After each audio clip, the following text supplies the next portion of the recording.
지금 당신의 마음속에는 어떤 두려움이 자라나고 있습니까? 그 두려움의 크기는 혹시 당신이 가진 꿈의 크기보다 더 커져버린 것은 아닙니까? 우리는 매일 아침 눈을 뜨며 보이지 않는 타석에 들어섭니다. 누군가는 직장이라는 타석에 섭니다. 누군가는 관계라는 타석에 섭니다. 또 누군가는 창작이나 도전이라는 아주 외로운 타석에 홀로 서기도 합니다. 하지만 방망이를 꽉 쥔 손에 힘이 들어갈수록 우리는 공을 보지 못합니다. 오히려 우리를 바라보는 관중들의 시선을 더 의식하게 됩니다. 혹시 헛스윙을 하면 어쩌나 걱정합니다. 바보처럼 보이지 않을까 염려합니다. 그렇게 주춤거리는 사이 기회라는 공은 포수의 미트 속으로 빨려 들어갑니다. 우리는 방망이 한 번 제대로 휘두르지 못한 채 고개를 숙입니다. 이것이 과연 우리가 원하던 삶의 모습일까요? 여기 투박하지만 본질을 꿰뚫는 한 문장이 있습니다. 삼진아웃을 두려워하면 홈런을 칠 수 없다. 미국의 전설적인 야구 선수 베이브 루스가 남긴 말입니다. 너무나 단순해서 오히려 가볍게 들릴 수도 있는 이 말 속에는 인생의 가장 날카로운 진실이 숨겨져 있습니다. 오늘은 이 문장을 등불 삼아 우리의 내면 깊은 곳으로 걸어 들어가 보려 합니다. 실패에 대한 공포가 어떻게 우리의 가능성을 갉아먹는지 살펴볼 것입니다. 그리고 그 공포를 넘어선다는 것이 진정 무엇을 의미하는지 사색해보는 시간을 갖겠습니다. 현대를 살아가는 우리는 실패가 거세된 사회를 살고 있습니다. 실수하면 안 된다는 강박이 유령처럼 우리 곁을 떠돕니다. 학교에서는 정답만을 요구합니다. 사회에서는 한 번의 낙오가 영원한 도태가 될 수 있다고 경고합니다. 그래서 우리는 점점 더 안전한 길만을 찾게 됩니다. 위험을 감수하기보다는 현상 유지를 선택합니다. 하지만 역설적이게도 가장 안전한 선택이 때로는 가장 위험한 결과를 초래합니다. 아무것도 하지 않으면 아무 일도 일어나지 않기 때문입니다. 아무 일도 일어나지 않는다는 것은 성장이 멈춘다는 뜻입니다. 성장이 멈춘 생명은 죽어가는 것과 다르지 않습니다. 우리는 거절당할 것이 두려워 사랑을 고백하지 못합니다. 비웃음을 살까 두려워 획기적인 아이디어를 입 밖으로 내지 못합니다. 떨어질 것이 두려워 이직의 기회를 스스로 차버립니다. 이 모든 순간 우리는 삼진아웃을 당하지 않기 위해 타석에서 도망친 것입니다. 도망친 곳에 낙오는 없다는 말처럼 회피한 삶에 진정한 성취는 찾아오지 않습니다. 우리가 두려워하는 것은 실패 그 자체가 아닐지도 모릅니다. 실패한 나를 바라볼 타인의 시선과 스스로에 대한 실망감이 두려운 것입니다. 이 말을 남기기까지 베이브 루스가 겪어내야 했던 시간들을 되돌아봅니다. 그는 1895년 미국 볼티모어의 가난한 집안에서 태어났습니다. 어린 시절 그는 통제 불능에 문제하였습니다. 부모님조차 감당하기 힘들어 7살의 나이에 기숙학교로 보내졌습니다. 그곳은 사실상 고아원이나 다름없는 곳이었습니다. 부모의 따뜻한 품 대신 엄격한 규율 속에서 그는 자라야 했습니다. 외로움은 그의 유년 시절을 지배하는 정서였습니다. 하지만 그 외로움 속에서 그는 야구를 만났습니다. 야구장은 그가 세상과 소통할 수 있는 유일한 통로였습니다. 우리가 기억하는 베이브 루스는 호쾌한 홈런 타자입니다. 하지만 그가 처음 프로 무대에 섰을 때 그는 타자가 아닌 투수였습니다. 그는 당대 최고의 왼손 투수 중 한 명이었습니다. 투수로서 이미 최고의 자리에 올랐던 그였습니다. 하지만 그는 안주하지 않았습니다. 매일 경기에 나가 방망이를 휘두르고 싶다는 열망이 그를 자극했습니다. 당시 야구계의 상식으로 투수가 타자로 전향한다는 것은 무모한 도박이었습니다. 잘하고 있는 것을 버리고 불확실한 미래에 모든 것을 거는 행위였기 때문입니다. 모두가 말렸을 것입니다. 지금 가진 명성에 흠집을 내지 말라고 조언했을 것입니다. 하지만 그는 과감하게 타석에 들어서는 길을 택했습니다. 그리고 야구의 역사를 송두리째 바꿔놓았습니다. 여기서 우리가 주목해야 할 역사적 사실이 하나 있습니다. 베이브 루스는 통산 714개의 홈런을 쳤습니다. 이 기록은 수십 년간 깨지지 않는 전설이 되었습니다.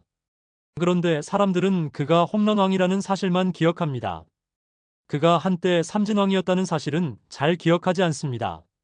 그는 통산 1330번의 삼진아웃을 당했습니다. 이 숫자야말로 베이브 루스의 진짜 위대함을 증명하는 지표입니다. 1330번의 삼진은 1330번의 실패를 의미합니다. 그는 타석에 들어설 때마다 헛스윙을 할 준비가 되어 있었습니다. 그의 스윙은 컸습니다. 공을 맞히기 위해 톡 갖다 대는 스윙이 아니었습니다. 자신의 온몸을 비틀어 공을 담장 밖으로 넘겨버리겠다는 의지가 담긴 풀 스윙이었습니다. 그렇게 크게 휘두르면 헛스윙을 했을 때의 모양새는 참으로 우스꽝스럽습니다. 몸의 중심이 무너지고 헬멧이 벗겨지기도 합니다. 관중들은 그 모습을 보며 야유를 보내거나 비웃었을 것입니다. 하지만 그는 그 비웃음을 두려워하지 않았습니다. 그에게 삼진은 그저 홈런을 치기 위한 과정에 불과했습니다. 그는 실패를 부끄러워한 것이 아니라 소극적인 스윙을 부끄러워했습니다. 1330번이나 고개를 숙이고 덕아웃으로 돌아가야 했던 그 수모가 있었기에 714개의 영광스러운 아치가 그려질 수 있었던 것입니다. 만약 그가 삼진을 당하지 않기 위해 방망이를 짧게 잡았다면 어떻게 되었을까요? 안타 몇 개는 더 쳤을지 모릅니다. 하지만 야구의 신이라 불리는 전설은 결코 탄생하지 않았을 것입니다. 이제 이 이야기를 사상적인 깊이로 끌고 들어가 봅시다. 베이브 루스의 말은 니체의 사상과도 묘하게 닮아 있습니다. 니체는 위험하게 살아라라고 말했습니다. 자신의 운명을 사랑하라는 아모르 파티의 정신과도 연결됩니다. 삼진 아웃을 두려워하지 않는다는 것은 결과에 연연하지 않고 행위 그 자체에 몰입한다는 뜻입니다. 우리는 흔히 성공과 실패를 반대말이라고 생각합니다. 하지만 깊이 들여다보면 성공과 실패는 같은 뿌리에서 나온 두 개의 줄기입니다. 그 뿌리의 이름은 시도입니다. 시도하지 않으면 성공도 없고 실패도 없습니다. 그저 정체된 공허함만 있을 뿐입니다. 삼진 아웃은 타자가 적극적으로 자신의 의지를 세상에 표출했다는 증거입니다. 가만히 서서 공이 지나가는 것을 지켜보다가 당하는 루킹 삼진과 방망이를 힘껏 돌리다가 당하는 헛스윙 삼진은 질적으로 다릅니다. 전자는 판단의 유보이자 행동의 결여입니다. 후자는 용기 있는 결단이자 의지의 발현입니다. 베이브 루스가 말한 삼진 아웃은 후자의 삼진을 의미합니다. 자신의 모든 것을 걸고 휘두른 스윙 끝에 찾아오는 실패는 부끄러운 것이 아닙니다. 그것은 다음 스윙을 위한 데이터가 됩니다. 그것은 근육에 새겨지는 경험이 됩니다. 그것은 영혼을 단단하게 만드는 담금질이 됩니다. 우리의 인생도 마찬가지입니다. 진정으로 두려워해야 할 것은 실패가 아닙니다. 우리가 경계해야 할 것은 시도조차 하지 못하고 흘려보낸 시간들입니다. 나중에 늙어서 지난날을 돌아볼 때 가장 후회되는 것은 저지른 실수가 아닙니다. 해보지 못한 일들에 대한 미련이 뼈에 사무치게 남습니다. 그때 그 사람에게 고백해 볼 걸. 그때 사표를 던지고 여행을 떠나볼 걸. 그때 사업을 한번 시작해 볼 걸. 이런 하지 않은 일들에 대한 후회는 평생 우리를 따라다니며 괴롭힙니다. 반면 저질러보고 실패한 일들은 시간이 지나면 추억이 되거나 교훈이 됩니다. 상처는 아물고 흉터는 훈장이 됩니다. 하지만 시도하지 않은 공허함은 메워지지 않는 구멍처럼 우리 영혼을 허하게 만듭니다. 철학자 키르케고르는 불안은 자유의 현기증이라고 했습니다. 타석에 선 타자가 느끼는 불안은 그가 방망이를 휘두를 자유가 있기 때문에 생기는 것입니다. 아무것도 할 수 없는 사람은 불안해하지 않습니다. 뭔가 할 수 있는 가능성을 가진 사람만이 불안을 느낍니다.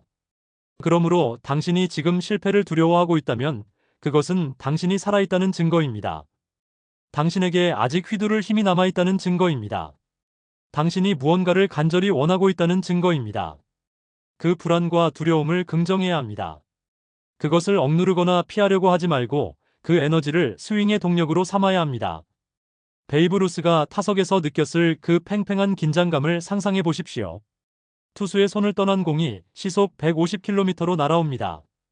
판단할 시간은 0.4초도 되지 않습니다.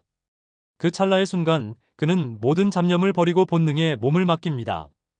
두려움이 사라진 자리에 몰입이 들어찹니다. 그 순간 그는 공과 하나가 되고 방망이와 하나가 됩니다. 그것이 바로 무아지경의 상태입니다. 우리가 인생에서 무언가에 미쳐서 몰입할 때 우리는 실패를 잊습니다. 결과를 계산하지 않게 됩니다. 그저 그 행위 자체가 주는 기쁨과 열정에 휩싸입니다. 홈런은 바로 그 순간에 터져나옵니다. 계산된 승리가 아니라 몰입의 부산물로서 홈런이 찾아오는 것입니다. 다시 우리의 현실로 돌아와 봅니다. 당신은 지금 어떤 실패가 두려워 멈춰 서 있습니까? 혹시 완벽주의라는 함정에 빠져 있는 것은 아닙니까? 완벽하게 준비가 되면 시작하겠다는 생각은 환상입니다. 준비가 완벽해지는 시점은 영원히 오지 않습니다.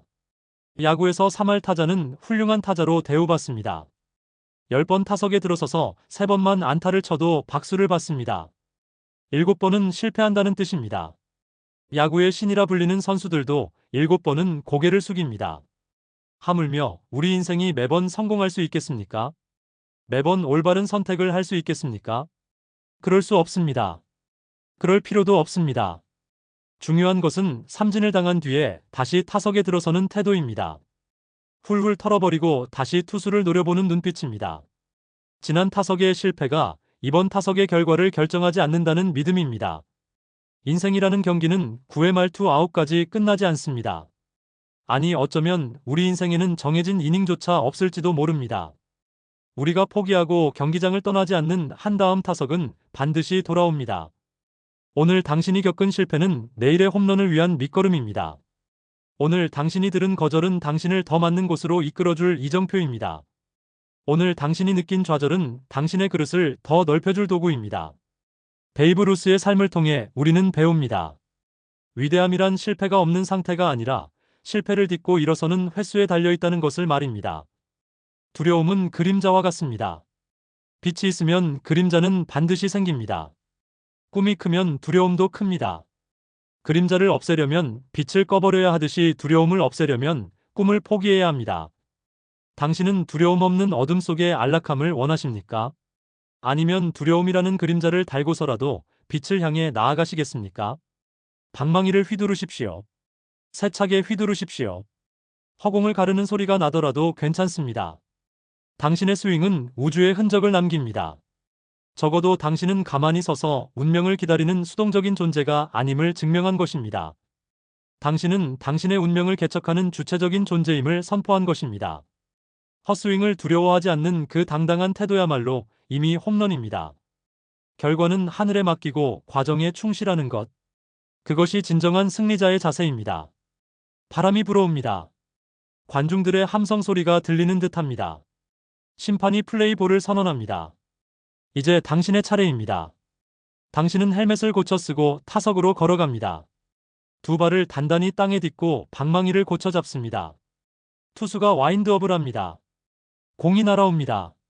자, 이제 질문을 던지며 마무리하겠습니다. 당신은 이 공을 향해 온 힘을 다해 방망이를 휘두를 준비가 되셨습니까? 아니면 삼진이 두려워 방망이를 어깨에 걸친 채 그대로 서 계시겠습니까? 선택은 오직 타석에 선 당신의 몫입니다. 오늘 당신의 스윙이 시원한 바람을 일으키기를 응원합니다. 그 바람이 언젠가 당신의 인생에 멋진 홈런을 실어다 줄 것을 믿습니다.